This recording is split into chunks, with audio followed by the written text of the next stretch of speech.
Dan ternyata di luar negeri tidak selamanya di luar negeri itu lebih baik daripada kita. Itu for sure, Pak. Izinnya mudah waktu itu untuk dapat. Sulit. Oh, sulit. Oh ya, karena yang saya dengar kan kalau di Amerika itu kalau investasi dari orang asing itu lebih sulit daripada. Apalagi kopi ini adalah mereka itu kan absorbing things. Jadi nggak bisa tuh bau-bau sebelahnya tuh. Misalkan ya Pak, kargonya yang satu nama ayam sapi misalkan, itu dia bisa itu berubah ya? Bisa absorbing, bisa berubah rasanya gitu. Ini kebetulan beans yang salah satu yang saya pakai juga di blender, Pak. Ini? Iya. Oke. Sedang santai dengarkan, saksikan hanya di podcast.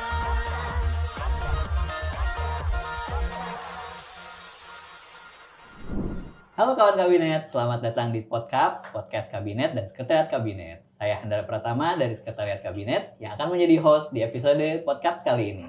Udah ngopi belum hari ini? Nah, buat para pecinta kopi atau kawan kabinet yang ingin buka usaha di dunia kopi, wajib banget nonton podcast episode ini karena hari ini podcast kedatangan dua orang spesial yang akan membahas bisnis kopi di dalam negeri maupun mancanegara.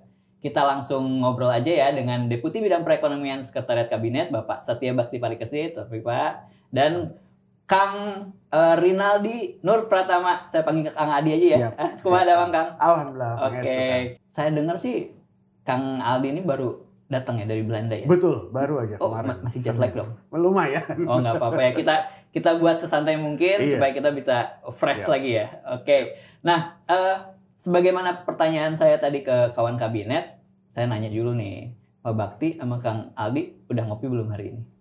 Pagi ini belum. Sama Pak, saya juga belum. Karena saya dengar katanya Kang Aldi akan nyiapin kopi. Oh, jadi mantap. saya save Betul. for. Iya. Oke Pak, pas banget berarti kalau gitu Pak Bakti. Tapi sebelum kita bahas jauh lebih lagi tentang dunia perkopian nih, kita mau bahas dulu latar belakang Pak Bakti sama Kang Aldi nih. Karena saya dengar ini kan memang infonya Pak Bakti sama Kang Aldi ini sempat tinggal di luar negeri ya. Pak Bakti lama juga di UK, Kang Aldi di Amsterdam sama di US juga ya. Kira-kira apa sih Pak yang berbeda nih dari kehidupan di luar negeri dan di Indonesia? Kira-kira apa sih value yang bisa kita ambil di luar negeri itu Pak? Kebetulan kalau saya memang Kang Aldi, saya itu waktu kecil TK sampai kelas 4 SD saya memang pernah di Amerika. Oke. Jadi terus memang S2 belajar di UK, di Nottingham. Mungkin perbedaan sama Indonesia warna kulit pasti. Iya Pak. Perbedaan pertama warna kulit. Ya ini aja. Tapi kalau tadi ditanya value, kalau saya memang kalau di luar negeri itu satu yang saya masih belum melihat ini di Indonesia ya. Menghargai waktu.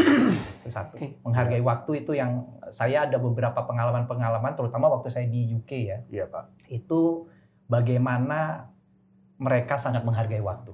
Iya. Kita kalau udah bikin appointment dengan teman dan seterusnya, once kita terlambat dan seterusnya, very bad impression lah kepada kita. Kalau saya itu mungkin satu itu. Waktu itu yang mungkin kita belum, kemudian ya beberapa hal berkaitan sama soal disiplin terhadap aturan ini dan seterusnya. Mungkin itu value. Kalau kita mau jadi negara maju ya mungkin salah duanya yaitu bagaimana kita menghargai waktu sama disiplin terhadap aturan-aturan ataupun yang memang kita sudah komitkan bersama. Mungkin itu kalau dari saya, Mas. Oke. Kalau Mas Aldi, Kang Aldi sendiri nih, kira-kira apa nih yang didapat dari luar? Kalau saya mungkin menyambung dari tadi Pak Bakti, kalau saya budaya antri sih.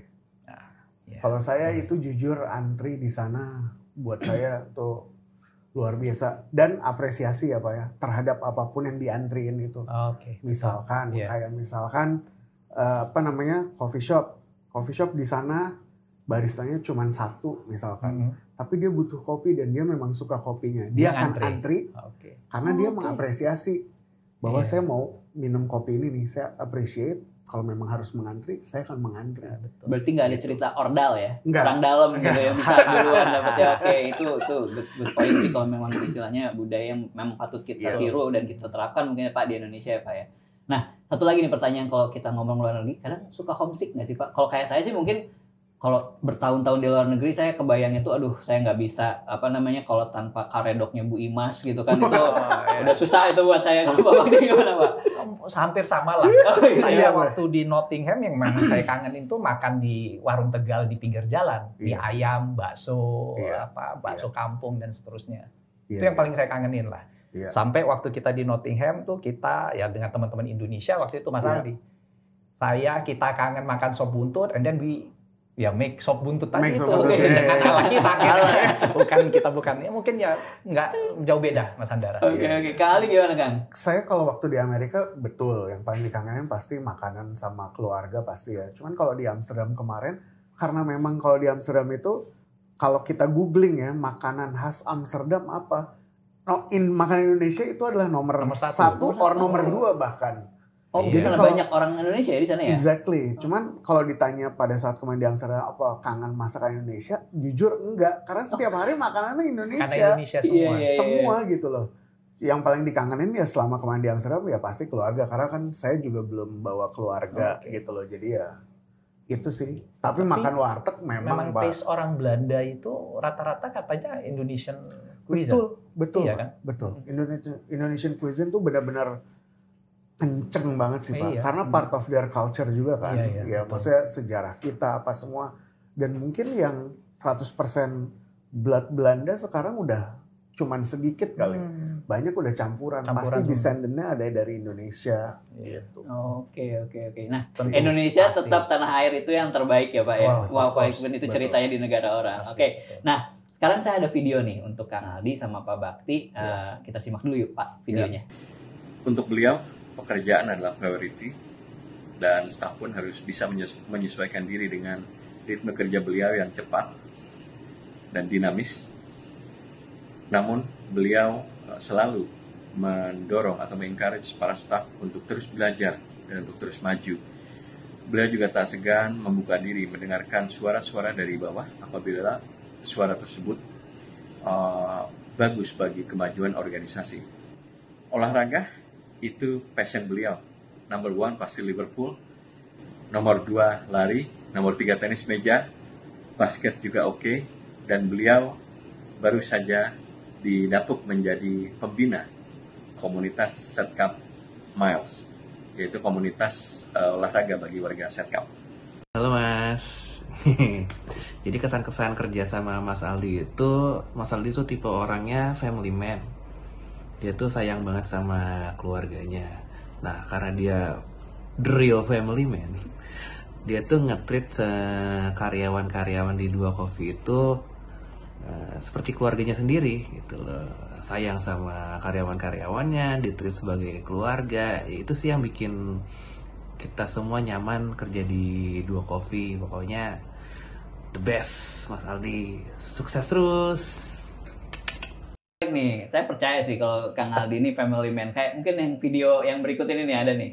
Ya ampun, jadi malu.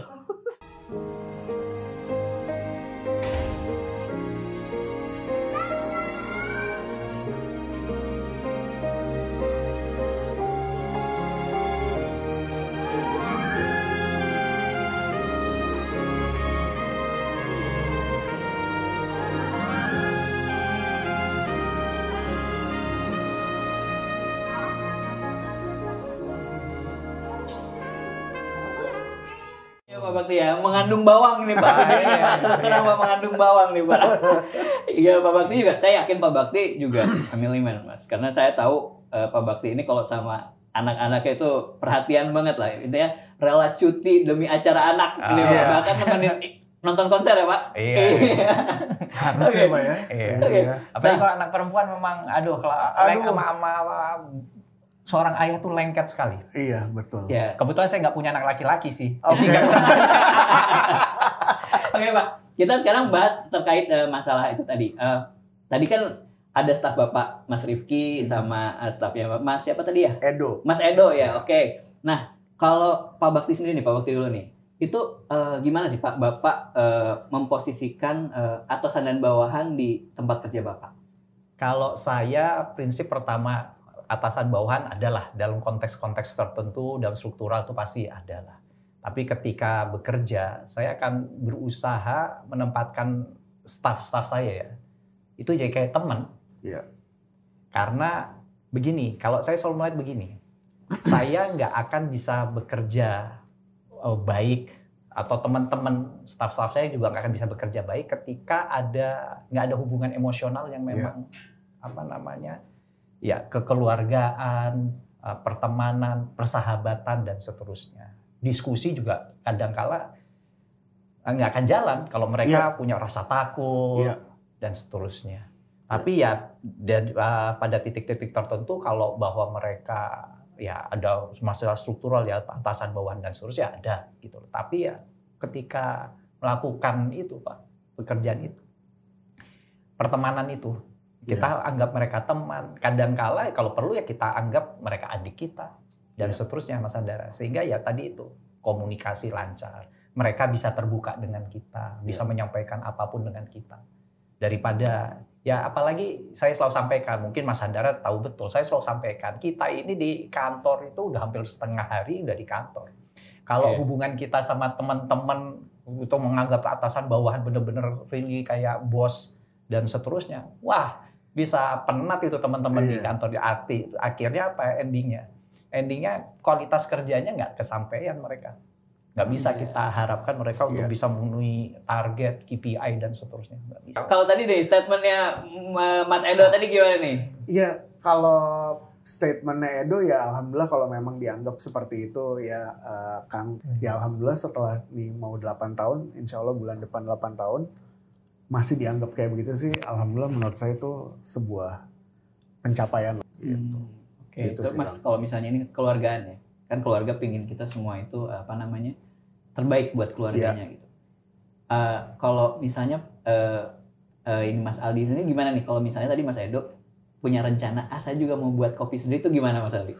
Loh, justru jadi gini, kalau saya di Dua Coffee, saya selalu menganggap kalau memang Dua Coffee ini adalah tempat mereka stepping stone untuk sesuatu yang lebih baik, berarti Dua Coffee sudah sudah memenuhi purpose dia sebagai sebuah perusahaan. Jadi harus orang yang masuk ke dalam Dua Coffee ataupun sekarang Hejo, itu semua harus mengambil pelajaran sebaik mungkin. Supaya kalau mereka mau berkembang, either mereka mau pindah tempat atau mereka mau bikin tempat, mereka sudah punya ilmunya dari previous jobnya gitu sih. Dan mungkin malah itu jadi kebanggaan kita kan. Betul. Kebanggaan kita ketika orang yang kerja sama kita akhirnya dia bisa mandiri, bisa sukses juga. Sekarang kita ini ngomongin sepak terjang Mas Aldi nih di dunia perkopian ya. Jadi kita kan tahu ya Pak, tadi Mas Aldi juga udah cerita bahwa Mas Aldi ini punya yang namanya Dua Coffee ya. Dua Coffee itu di Jakarta Selatan ya? Di Cipete ya? Oke. Ada di Cipete. Nah, terus udah punya juga usaha kopi di Amerika. Dua terus, DC.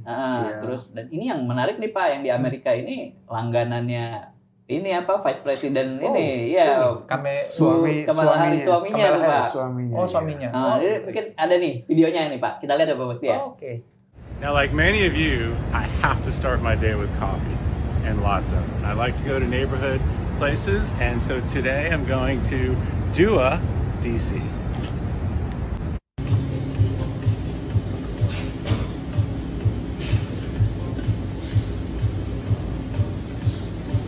Now I'm ready to start the day.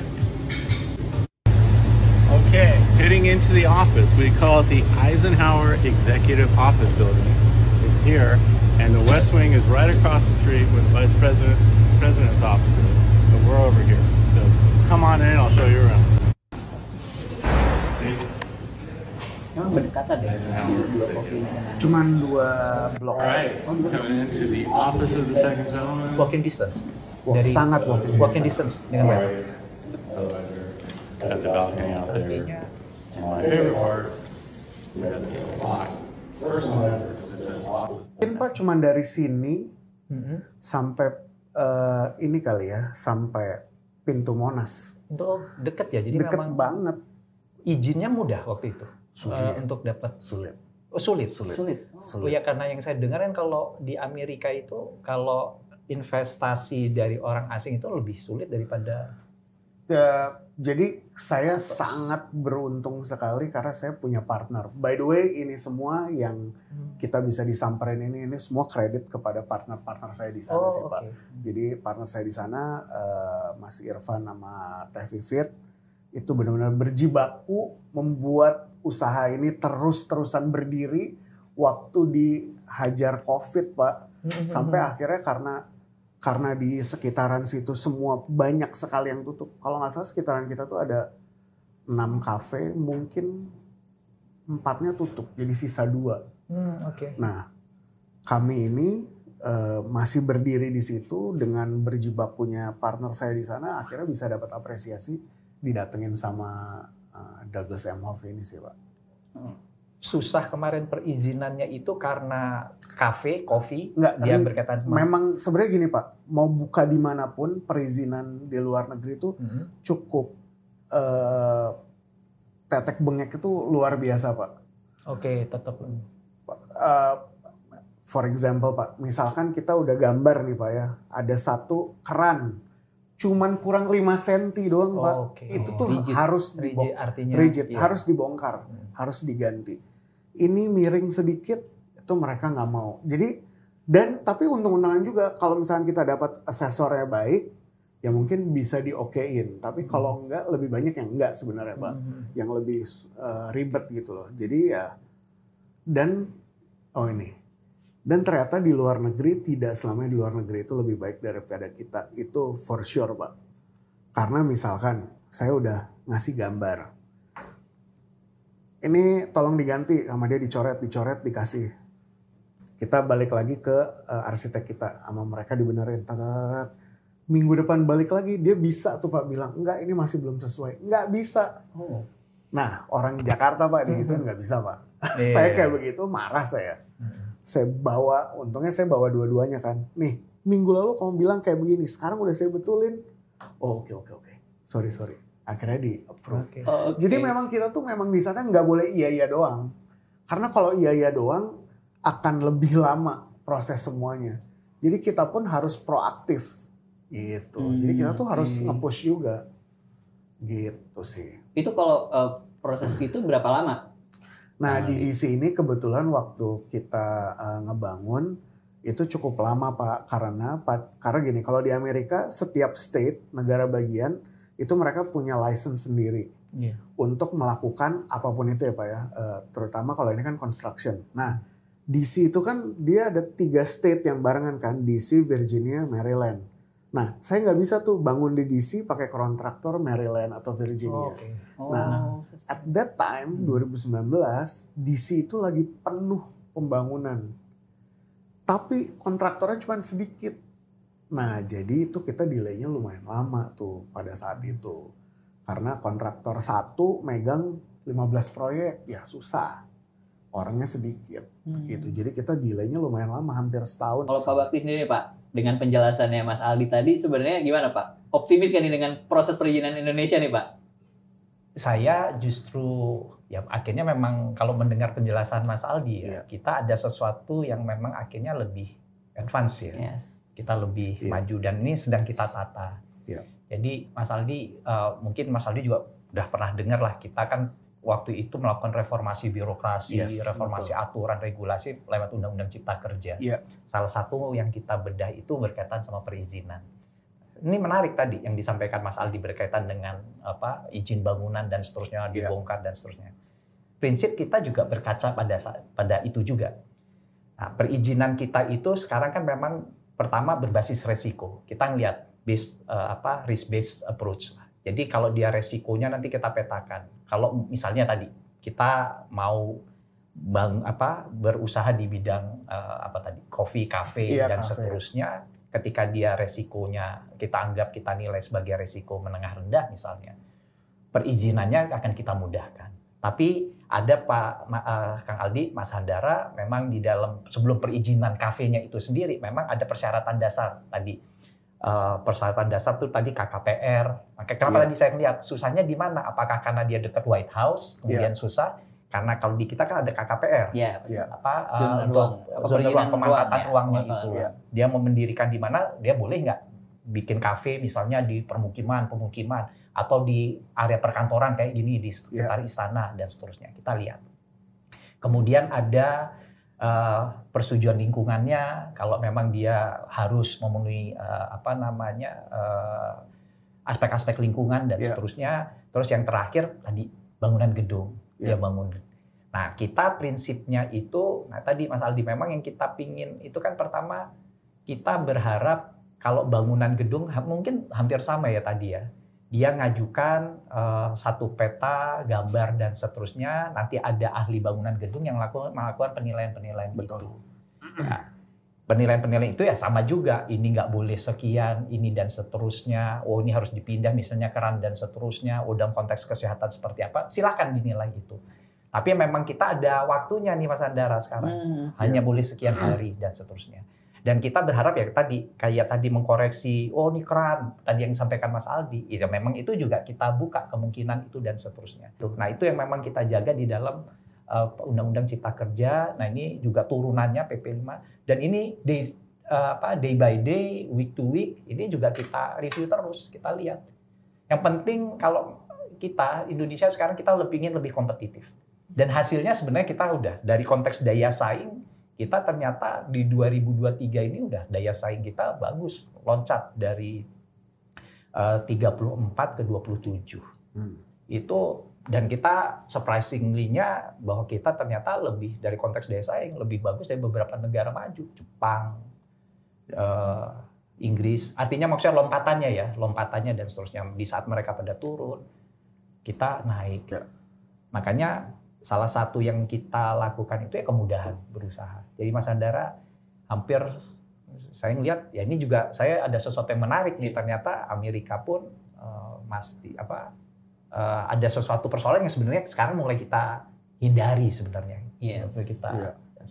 Kita minta jelas kalau nggak boleh kenapa, boleh kenapa, dan itu semua harus ada di dalam satu aturan pedoman yang memang SOP SLA-nya yang dikeluarkan oleh kementerian lembaga terkait. Nah ini menarik nih, kan Pak Bakti tadi melihat menyatakan bahwa kita mau reform ya Pak ya. Oke. Terutama untuk UMKM dong Pak.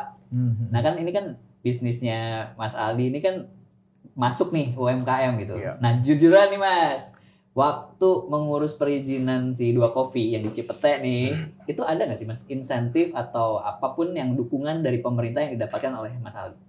Jujur sih nggak ada Pak. Jujur nggak ada. Tapi saya mendapat dukungan paling besar yang pernah saya rasakan dari pemerintah itu sebenarnya ada 2 kali Pak. Satu itu adalah waktu COVID.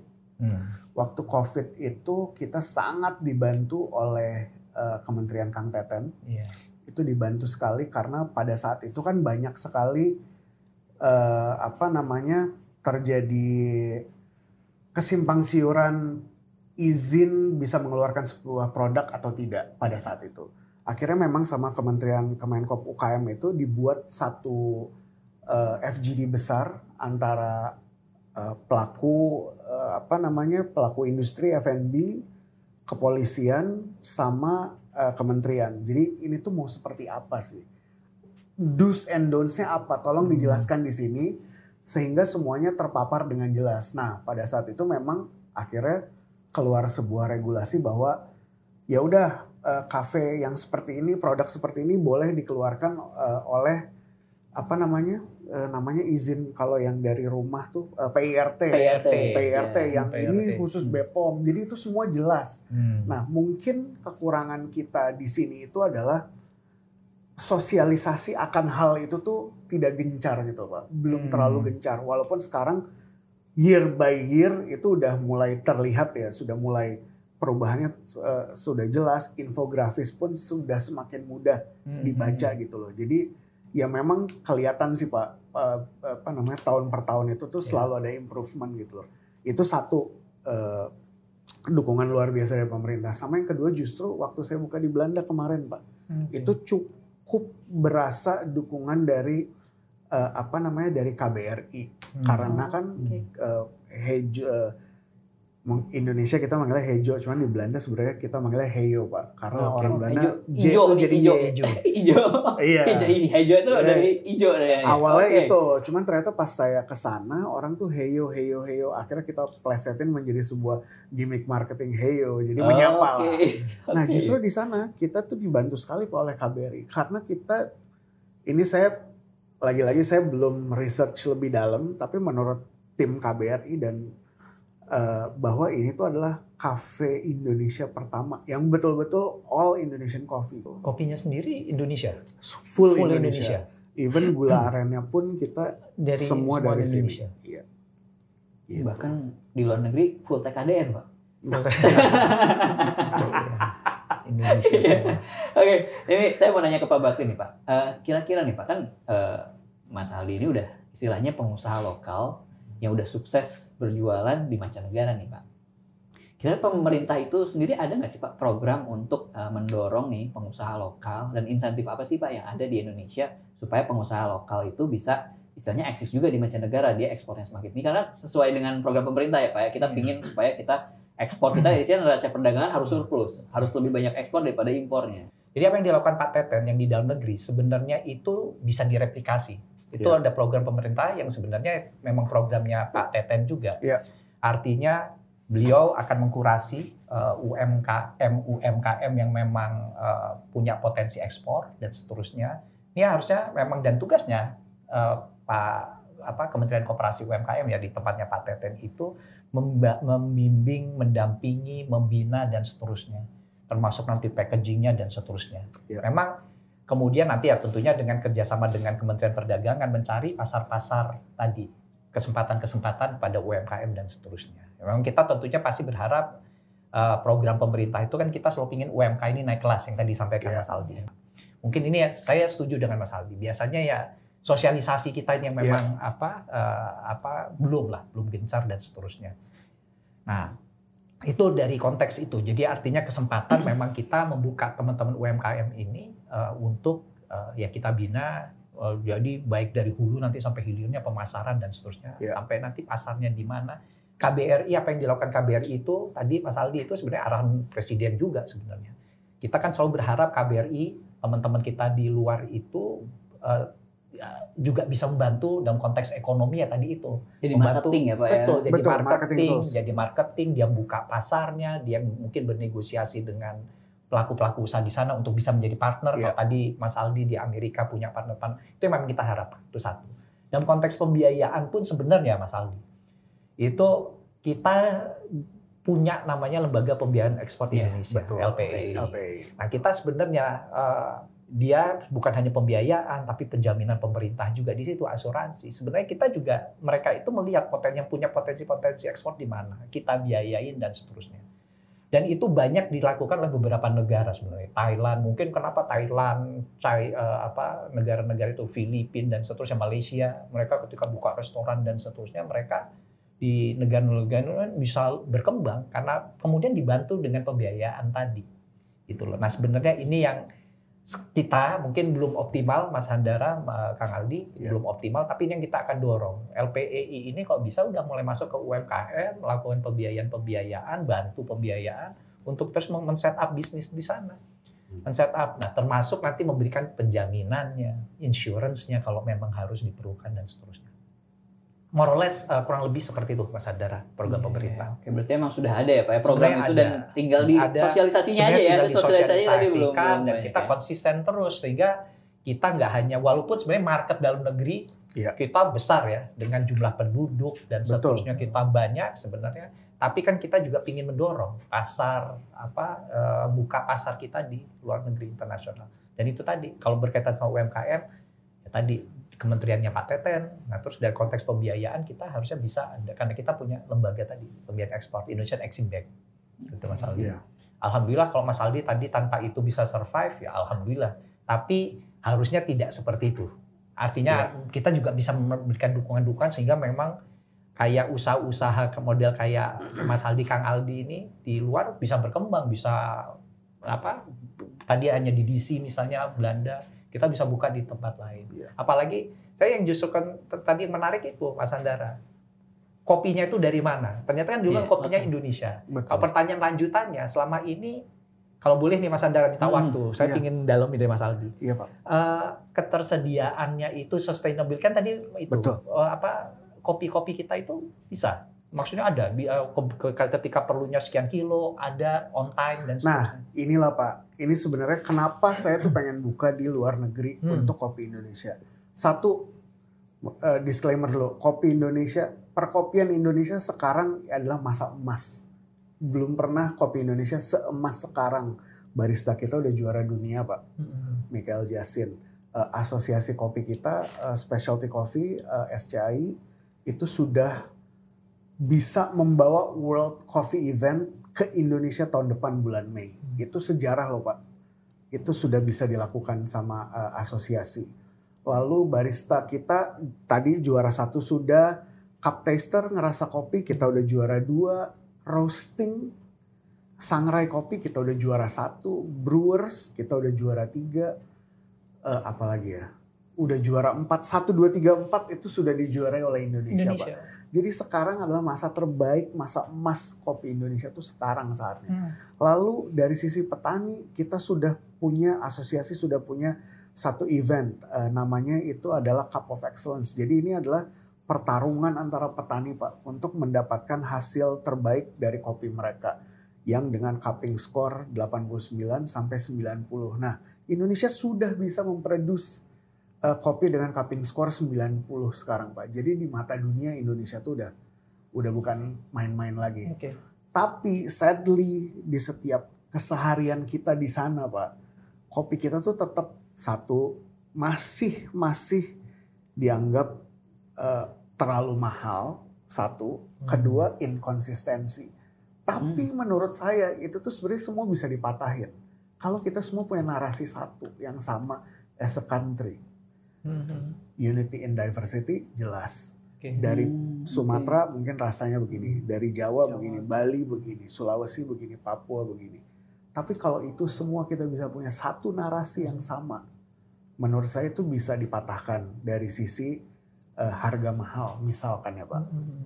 Kedua tadi dari sisi inkonsistensi, ayolah, saya selalu ngomong gitu kalau di sana ya. Ayolah, ini kan yang kita omongin adalah produk alam, nggak mungkin 100% konsisten. Karena ini kan kita curah hujan lah, pengiriman apa semua, apalagi kopi ini adalah mereka itu kan absorbing things, jadi nggak bisa tuh bau-bau sebelahnya tuh, misalkan ya Pak, kargonya yang satu nama ayam sapi misalkan, itu dia bisa berubah ya? Bisa absorbing, bisa berubah rasanya gitu loh. Nah, kenapa harus banyak? Nah ini saya nih Pak ya, salah satu pengharapan besar saya kepada pemerintah itu adalah pemerintah bisa melakukan G2G untuk mengirim tenaga kerja terbaik kita dari sisi hospitality dan juga F&B sebenarnya Pak. Karena kalau itu bisa dilakukan Pak, kita benar-benar bisa bisa menaikkan harkat martabat food and beverage kita di dunia. Karena kalau direpresentasikan oleh orang Indonesia sendiri, menurut saya itu akan naik kelas Pak. Karena capek Pak sendiri-sendiri nih kita, misalnya saya ngomongin kopi tiap hari begini, tapi saya nggak punya tools, saya nggak bisa bawa barista saya atau roaster saya dari sini. Even though kopi itu adalah bahasa internasional ya Pak ya, semua orang ilmunya sama. Tapi kecintaan kita sama kopi kita sendiri itu yang ngebuat kita mau ngulik lebih. Misalkan kita dapat barang nih, kadar airnya terlalu tinggi lagi, gimana ya caranya? Tapi kalau kita karena nih gue tahu lagi petaninya susahnya kayak gimana, si Kang ini, si Pak ini tuh ngegendongnya jauh dari atas ke bawah, akhirnya kita kan memaksimalkan. Diulik. Oke, nggak bisa kayak gini, gue ulik deh. Oke mungkin kayak gini, oke mungkin kayak gini, oke mungkin kayak gini. Sampai akhirnya ke baristanya pun yang dibalik mesin, dia juga, oke mesinnya kemarin kata roasternya rasanya kayak begini-begini, oke. Berarti gue harus nyeduhnya seperti ini. Oke, berarti saya harus adjustment grindernya kayak begini. Oke, temperaturnya harus begini. Oke, panjang pendek ekstraksi espressonya harus seperti ini. Jadi itu sih Pak, karena kecintaan kepada kopi Indonesianya, barista Indonesia, roaster Indonesia akan berbeda sama mereka yang ada di luar negeri. Itu pengharapan terbesar saya sebenarnya Pak. Bahwa bisa melakukan G2G. Karena kan kalau di Belanda kita nggak bisa Pak ngambil tenaga kerja di Indonesia. Harus ada sponsorship dari perusahaan sana. Gitu. Nah, tapi kan karena kan dianggap pekerjaan sebagai barista, khususnya barista, itu pekerjaan common yang bisa dilakukan karena kan mereka pasti takut lapangan pekerjaan untuk orang lokalnya hilang kan. Tapi kalau bisa dibuat spesifik bahwa karena kopi Indonesia gini, kita butuh barista, kita butuh roaster, harusnya itu bisa dilakukan sih Pak. Sebenarnya mungkin kita bisa ngelakuin ya. Tapi memang nanti tingkat kebutuhannya seberapa besar, seberapa banyak Mas Aldi. Karena memang kita selama ini ya PMI pekerja migran Indonesia kita ada yang G2G dengan Korea misalnya dengan beberapa negara itu lebih banyak ke manufaktur karena memang kebutuhan di negara itu yang memang cukup besar. Tadi sampaikan hospitality sama F&B ya di F&B. Kalau memang ternyata di situ potensi, nanti ini bisa jadi catatan nih. Mas Handara bisa jadi catatan untuk nanti saya nanti yang sampaikan kepada teman-teman di BP2MI coba untuk mulai kita jadi karena ini juga arahan Bapak Presiden nugasin kepada kepala BP2MI untuk menjajaki negara-negara mereka dan kebutuhannya tadi. Jadi misalnya tadi ternyata Belanda, we need yang hospitality di F&B dan seterusnya. Tapi tadi kapasitas tadi. Biasanya betul kapasitas, kebutuhan dan seterusnya memang ini yang jadi pertimbangan. Kita sekarang di caregiver misalnya ya, suster, nurse gitu dan seterusnya itu dengan Jepang kita udah mulai bisa juga karena memang tingkat kebutuhannya mereka tinggi. itu. Ini ada pertanyaan ke Pak Bakti nih. Pak, yang namanya Undang-Undang Cipta Kerja itu kan sebenarnya menciptakan iklim usaha yang baik ya Pak ya, baik dalam negeri maupun itu yang tujuan akhirnya mungkin mengundang investor gitu kan. Nah sebenarnya kalau peran Setkap itu sendiri gimana sih Pak di dalam pembentukan ini terhadap pengawalan terhadap pengembangan iklim usaha yang baik itu seperti apa sih Pak? Mungkin saya mulainya begini Mas Handara ya, sebelum nanti saya masuk ke peran Setkap dan seterusnya. Saya mengiyakan tadi dulu, mengekokan bahwa memang Undang-Undang Cipta Kerja itu kan memang sasaran utamanya kita menciptakan lapangan pekerjaan karena kebutuhan kita. Kebutuhan kita di mana tiap tahun itu kita punya 2,5 juta nih Mas Aldi angkatan kerja baru selalu itu tiap tahun tuh kurang lebih 2,5 juta. Nah kalau kita nggak punya nggak bisa memfasilitasi mereka dengan satu lapangan kerja, wah kita bisa bayangin Pak Mas Aldi pengangguran kita ini di tingkat pengangguran kita seperti apa, dan ini bisa kita atasin dengan Undang-Undang Cipta Kerja. Suka nggak suka kita harus mengakui keberhasilan dari Undang-Undang Cipta Kerja. Kita bisa ekonomi kita bisa tumbuh dengan baik. Artinya di tengah gejolak ekonomi seperti ini kita ternyata bisa bertahan. Kita harus ngakuin suka nggak suka ya dengan segala macam pertentangan yang Undang-Undang Cipta Kerja itu ternyata kerasanya memang sekarang. Apalagi di tengah ekonomi global yang seperti ini. Tadi ditanya. Saya juga selalu menyampaikan nih, sebenarnya ketika kita bikin Undang-Undang Cipta Kerja, semua orang selalu mengatakan, investasi asing. Nggak juga padahal Undang-Undang Cipta Kerja itu kan kita juga memberikan kemudahan tadi Mas Aldi, Kang Aldi, untuk UMKM sebenarnya, UMKM. Yang mana saya mengiyakan lagi, UMKM itu kontribusi PDB-nya tuh udah 60% sendiri, UMKM. Kita harus ngakuin itu, dan waktu saya ingat betul krisis ekonomi kita di tahun 98 yang survive UMKM. Bukan perusahaan-perusahaan besar. Nah, terus dari konteks jumlah ya di atas 99% ya, itu memang UMKM. Jadi kita kemudahan di Undang-Undang Cipta Kerja itu nggak semata-mata bahwa kita kemudian memberikan kemudahan juga perizinan berusaha investasi asing dan seterusnya. Ya, kita harus akuin itu, dan itu yang akhirnya dibuktikan kan bahwa ternyata peringkat daya saing kita ternyata bisa meningkat dari sesuai yang memang diharapkan oleh Bapak Presiden. Peran Setkap di mana? Kembali lagi, kita itu kan memang punya fungsi ya Mas Handara. Kita punya fungsi untuk melakukan debottlenecking. Kita memastikan juga bahwa arahan-arahan Presiden, kebijakan prioritasnya pemerintah ini berjalan dan seterusnya. Undang-Undang Cipta Kerja dengan pendekatan Omnibus Law ya waktu itu, dengan sekian undang-undang kita kemudian kita lakukan perubahan, kita sempurnakan, kita reformasi di dalam satu Undang-Undang Cipta Kerja itu dari pemikiran sederhana bahwa kita harus melakukan reformasi kalau kita ingin maju, bahwa kita ingin melakukan satu perubahan yang besar.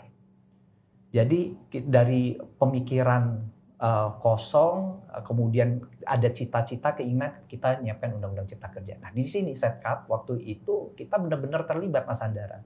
Terlibat bagaimana konstruksi Undang-Undang Cipta Kerja ini harus kita siapkan.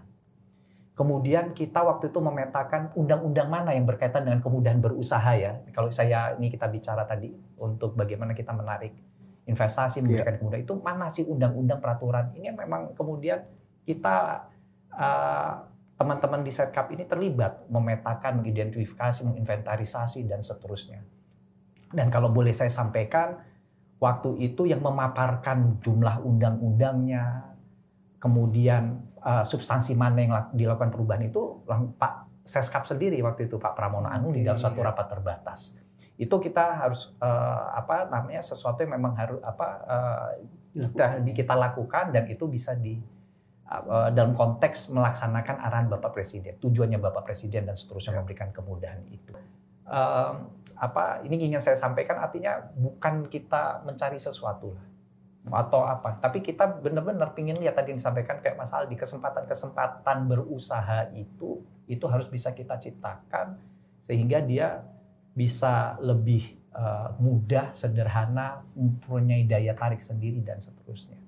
Ya kembali lagi, kita setelah sekian tahun kan, 2024 kita baru bisa merasakan tengah gejolak ekonomi seperti ini kita survive, kita tidak kalah dengan negara-negara maju. Pertumbuhan ekonomi kita kemarin 5,11 ya 2024 di semester 1 dan seterusnya ya. Itu kan salah satu bukti bahwa apa yang reform yang kita lakukan ini on the track.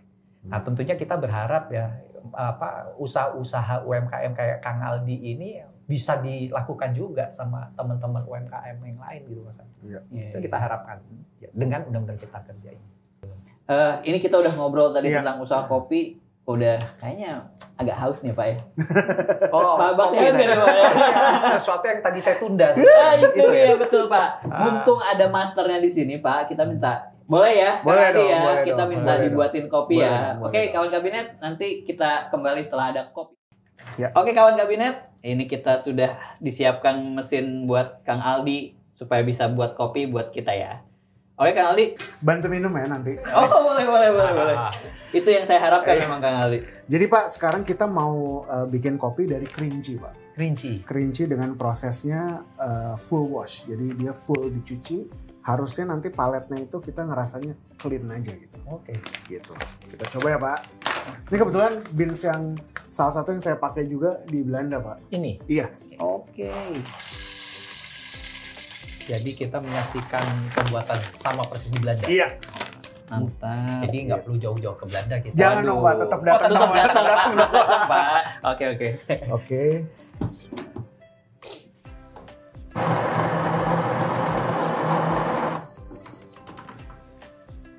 Oke, kalau ini ada perlu ditimbang-timbang gitu nggak sih? Sebenarnya kalau lebih baik itu semua ditimbang supaya presisi. Oh, oke. Cuman karena ini kita kan ini bukan mesin buat industri ya Pak, ini buat rumah. Nah, kalau buat saya pribadi Pak, pada akhirnya kopi itu ya preference, selera beda-beda. Jadi kecuali kita mau untuk jualan sama kita untuk kompetisi, nah itu kita beda cerita deh Pak. Gitu. Ini kita tamping dulu supaya mereka supaya mereka padat sehingga ekstraksinya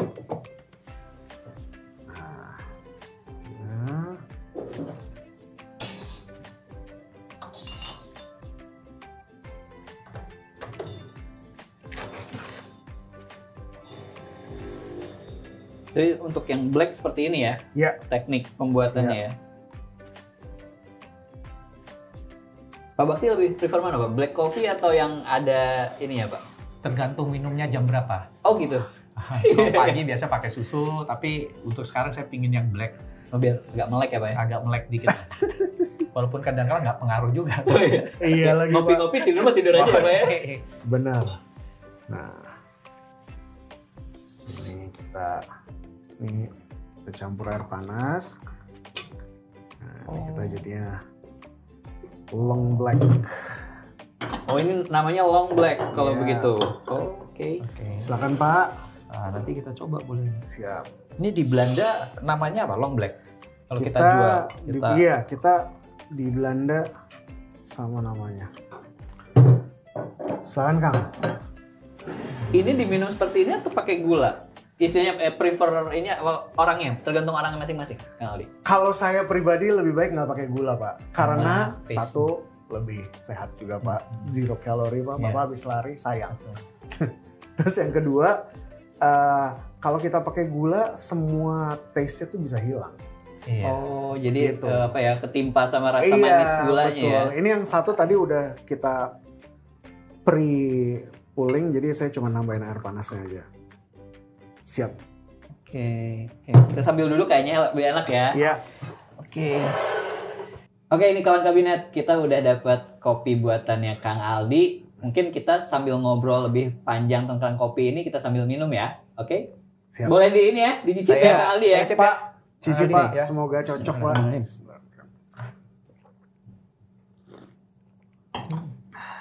Ya lebih ini ya. Kalau saya bukan penikmat kopi ya, tapi yang saya rasa sih kopinya lebih mild ya. Iya. Enggak, kan kalau saya pernah tuh ke Lampung segala macam disuguhin kopi itu yang benar-benar apa? Strong. Kalau Pak Badi gimana nih Pak? Ini Pak. Asemnya ada ya pasti ya. Ada Pak. Asemnya ada, tapi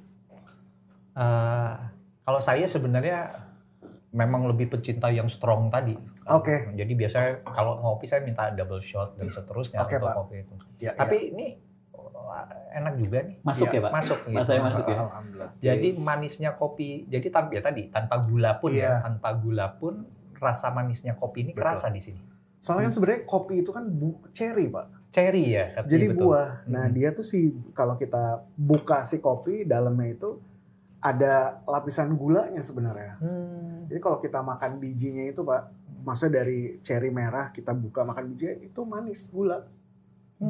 Contain sugar banget dia sebenarnya. Nah kalau yang di ini sendiri Kang Aldi, yang di luar negeri nih, Iya. itu varietas apa sih yang paling istilahnya yang masuk ke mereka dan paling banyak dibeli? Kan ada banyak jenis kopi. Ya pokoknya Arabica, Robusta. Arabica pasti, tapi kalau dari varietas kita masih banyak tipika sih. Jadi varietas tuh jenis kopinya kan ada tipika, ada Katimor, ada SL28, ada yang udah dikawin-kawinin juga, jadi banyak gitu. Tapi yang paling banyak dipakai di luar negeri kayaknya tipika sih. Tipika itu Iya. maksudnya yang strong Tetap tadi atau yang tetap rasanya yang mild? Arabica enggak sih. Jadi kalau mild, strong apa itu semua satu.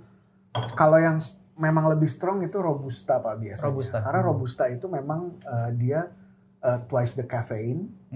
Nah, Arabica ini sebenarnya kafeinnya less dari Robusta, cuman dia keasamannya tinggi. Iya. Dan tapi ya balik lagi kalau seandainya kita mencari kopi-kopi yang ada di supermarket misalkan, itu memang kebanyakan makanya mungkin Robusta ya Pak ya. Iya. Instead of Arabica. Arabica gitu. betul. Karena Robusta kan dia itu sebenarnya lumayan kuat akan hama, makanya dia itu di ketinggian 900, 800, 700 tuh dia masih bisa Pak. Nah kalau Arabica itu rentan sama hama, makanya dia harus di tempat yang lebih dingin, lebih tinggi. Gitu. Oke. Nah nih Pak Bakti, kan kita udah dengerin ya tadi Kang Aldi bilang apa istilahnya tentang kopi kita gitu. Ini sebenarnya ada nggak sih Pak komoditas kopi ini sebenarnya perlu dong ya Pak kita istilahnya kita genjot nih untuk ekspor karena memang istilahnya kualitasnya terpakai di luar negeri gitu Pak. Nah itu kira-kira ada nggak sih Pak yang perlu pemerintah lakukan untuk menjaga atau istilahnya meningkatkan bahkan ekspor kopi kita nih Pak? Iya. Jadi sebenarnya kembali lagi Indonesia itu ya kalau kita berangkat dari sejarah ya, kenapa waktu itu VOC masuk dan seterusnya kan memang hasil produk-produk pertanian, perkebunan hasil bumi, kita, hasil bumi dan seterusnya, termasuk kopi. Nah, dalam konteks sektornya sendiri ya, pertanian, kehutanan, perikanan itu kan memang dia secara PDB sendiri kontribusinya termasuk 3 besar sektor pertanian.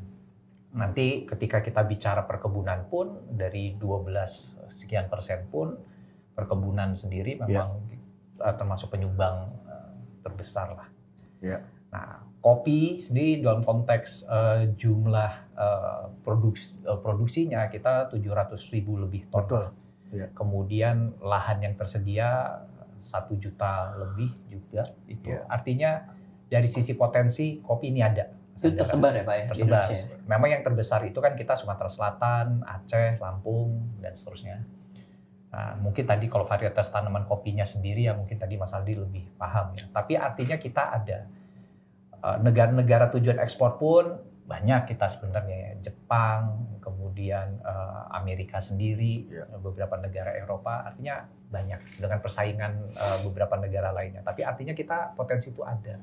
Cuma memang sekarang ini tantangan. Makanya kenapa tadi di awal saya sempat tanya, Mas, ketersediaan, kontinuitasnya, sustain ininya dapat nggak Mas Aldi untuk waktu di Belanda dan seterusnya? Karena memang satu, kita ya tadi masalah iklim itu kan ada pengaruh ya kita. Terus perkebunan kopi kita harus akuin memang banyak yang harus kita remajakan lagi. Rata-rata perkebunan kita di atas 15 tahun. Terus tingkat keberterimaan kita di beberapa negara, saya nggak tahu Mas Aldi, kalau di Belanda, di Amerika, kalau di Jepang sendiri kan ada kadang-kala hasil produksi kopi kita banyak ditolak ya Pak ya? Ditolak. Karena mengandung pestisida dan seterusnya. Nah ini yang kayak gini, menstandarkan terus ya tingkat ini yang memang harus tantangan, tapi potensi ada. Dan ini beberapa kali di dalam rapat terbatas ketika kita bicara ekspor, Presiden menekankan ini potensi, ayo kita coba mulai bangkitkan lagi lah potensi-potensi kita, khususnya di perkebunan. Dari sisi angka tadi udah saya sebutkan, ada potensinya ada. Kalau Kang Aldi sendiri, si biji kopinya itu langsung ke petani atau dari importir? Dari langsung ke petani kita. Langsung ke petani ya. Jadi saya juga di sana sebenarnya berpartner dengan importer juga. Importer. Jadi sebenarnya saya mengunci value chain saya gitu loh. Jadi dari petani ke eksportir, terus di eksportir di Indonesia, terus importer di sana. Karena sekarang kita sama para petani pun kebetulan kita berpartner dengan Classic Beans namanya Pak. Itu mereka ada di Garut, mereka ada beberapa shelter di Sumatera, mereka juga punya di Flores, dan yang baru 2 tahun terakhir mereka lagi mengembangkan di Papua Pak.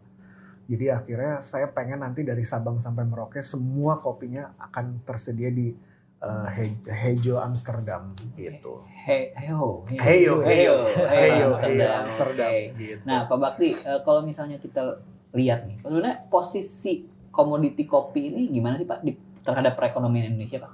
Ya seperti yang tadi saya sampaikan ya, tadi kopi dia tadi dalam konteks perkebunan 12% menyumbang PDB. Nah kopinya sendiri kalau nggak salah 3% sendiri ya dalam konteks perkebunan tadi itu menyumbang PDB, artinya besar. Apalagi mungkin yang perlu saya sampaikan, waktu kita masa COVID, justru yang memang memberikan salah satu ya secara nilai positif kepada PDB kita ya pertumbuhan di sektor pertanian, perkebunan dan seterusnya. Itu yang artinya hampir praktis tidak banyak terganggu sebenarnya. Jadi sektor itu tadi ya kembali lagi Mas Andara, potensi ada dan sebenarnya kalau kita kembangkan. Nah mungkin yang perlu saya sampaikan, tadi saya senang juga kalau tadi ya Mas Aldi tadi menyampaikan bahwa langsung ke petani dan seterusnya. Karena tadi dalam jumlah yang banyak tadi yang saya sampaikan, kita produknya sampai sekian ratus ton, 700.000 ton, kemudian lahan yang tersedia 1,2 juta hektar lebih, artinya di atas 90% itu memang pekebun rakyat. Nah, ini sebenarnya kalau kita juga bisa mengembangkan ya, Mas Handara, kita bisa mengembangkan. Selama ini kan memang pekebun rakyat kita yang jual ya secara tradisional. Kalau kita bisa korporasikan ya mereka ya, artinya mereka tetap bekerja, tapi kemudian off-take-nya, artinya tapi dari awal sudah kita bina, kita dampingin bagaimana ya pertama tadi kita ya meremajakan dulu perkebunannya mereka, terus bagaimana mereka nanti nanam dan seterusnya. Katanya ada tekniknya juga. Saya kebetulan bukan pekebun kopi, tapi katanya ada tekniknya juga dan seterusnya bagaimana nanam. Tadi nggak boleh dalam konteks tanahnya nggak boleh dekat dengan peternakan dan seterusnya. Itu kalau bisa dilakukan terus kemudian nanti mereka menghasilkan sudah ada off-take-nya dan seterusnya, kita korporasikan mereka, ini bisa jadi satu potensi besar ya. Artinya mereka eager untuk melakukan tetap menanam berkebun kopi itu, mereka yakin, confidence karena apa? Hasilnya ada, hasil panennya juga ada yang sudah nerima dengan harga yang kita harapkan kan ketika kita korporasikan itu kan. Nah ini yang mungkin sebenarnya korporasi petani, pekebun dan seterusnya ini juga sebenarnya programnya, prioritasnya pemerintah. Ini tinggal kita menyiapkan regulasinya agar bisa memberikan kepastian ini, Mas Andara. Saya boleh nambahin nggak sih Pak? Jadi saya sih ngelihatnya gini Pak ya, Indonesia itu pada dasarnya negara kita itu sudah mendukung sustainability menurut saya ya Pak ya.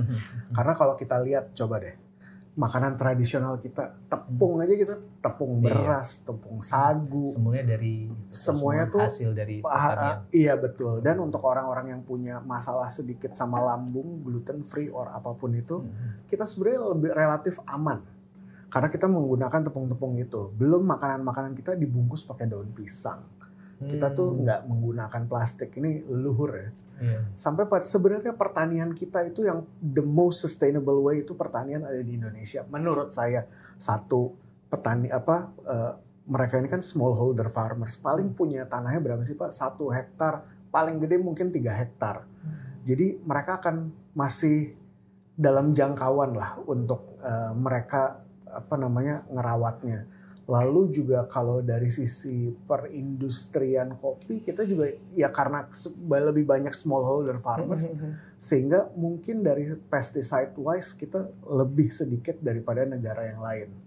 Tapi sadly kita ini kena satu regulasi di Eropa kan, EUDR, European Deforestation Regulation gitu loh. Nah, salah satu harapan saya dengan saya buka Heyo di Amsterdam ini Pak, itu sebenarnya saya ingin memberikan sebuah statement bahwa Indonesian coffee is deforestation free actually. Karena kopi di Indonesia itu kita butuh tanaman penaung. Untuk supaya kopi ini jauh lebih bagus, preserve the nature, air jadi lebih baik juga, kita tidak ada erosi.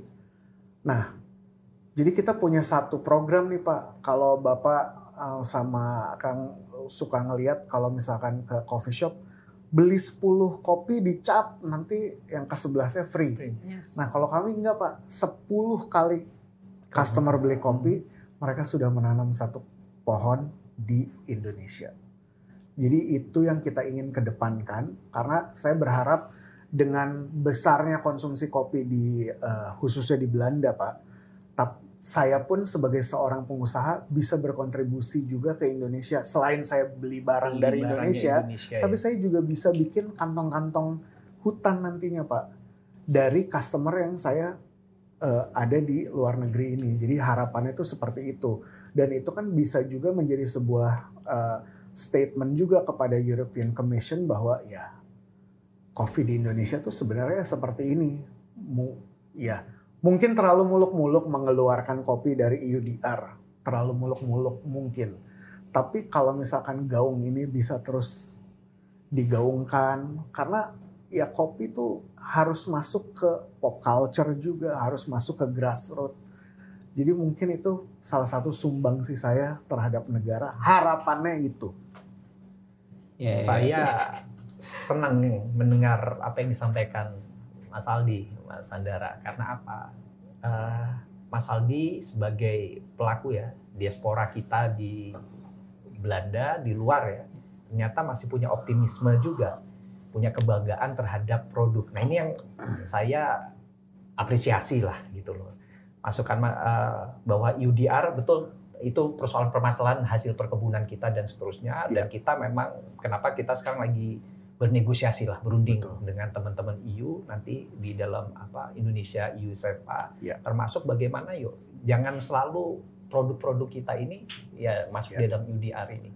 Kita banyak lah produk-produk perkebunan termasuk ya sawit juga, sawit besar ya itu tebu lah tebu dan semua masuk EUDR. Ini memang kemarin kebetulan fresh from the oven, minggu lalu kita baru rapat terbatas dengan Bapak Presiden. Itu arahan Bapak Presiden. Yuk kita gencarkan negosiasi kita dengan EU untuk mengeluarkan produk-produk perkebunan kita dari UDR. Karena seperti yang tadi disampaikan. Tapi yang saya suka dari Mas Aldi ini punya optimisme dan kebanggaan terhadap produk tadi. Sampai yuk mengenalkan tadi, kita ya punya keyakinan tadi. Kita dibungkusnya dengan daun singkong. Ini kan something yang saya sendiri udah sempat melupakan bahwa itu sesuatu dari budaya leluhur yang ternyata sebenarnya itu cukup baik, cukup bagus dan relevan dalam konteks ketika kita harus mengurangi plastik dan seterusnya. Tapi I appreciate ya. Terima kasih Pak. Oke, kita udah ngobrol panjang lebar ya tentang perkopian, tentang strugglingnya buat usaha kopi. Nah, saya ada sedikit ini nih, ada sedikit pertanyaan. Tadi kita di awal kita bahas, Kang Aldi sendiri asalnya memang bukan sebagai pengusaha kopi ya. Bukan. Bahasa kerennya sekarang ini budak korporat Pak, kata netizen nih Pak, budak korporat nih gitu kan. Pak Bakti juga sama dan kebetulan saya juga sama sebelum jadi ASN gitu ya.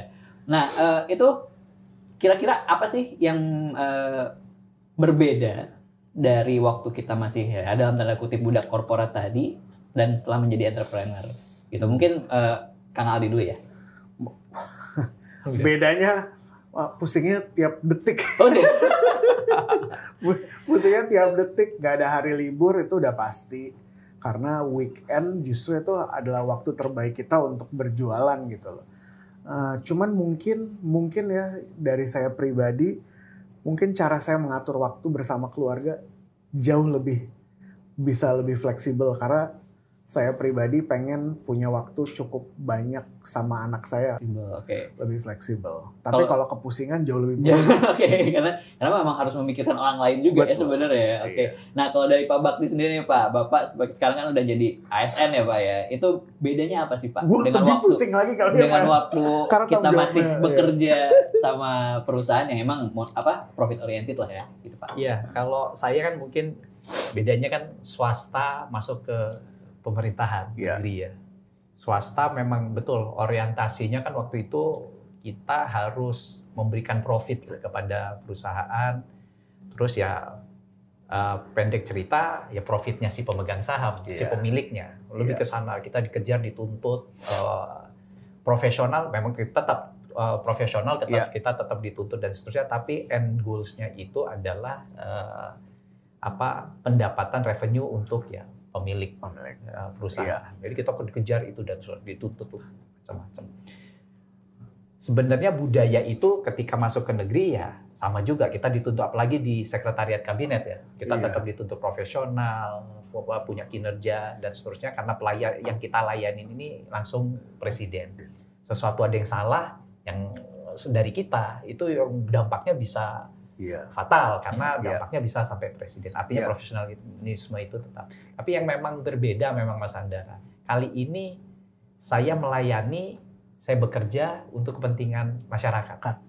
Walaupun tidak langsung ya kita Mas Andara ya.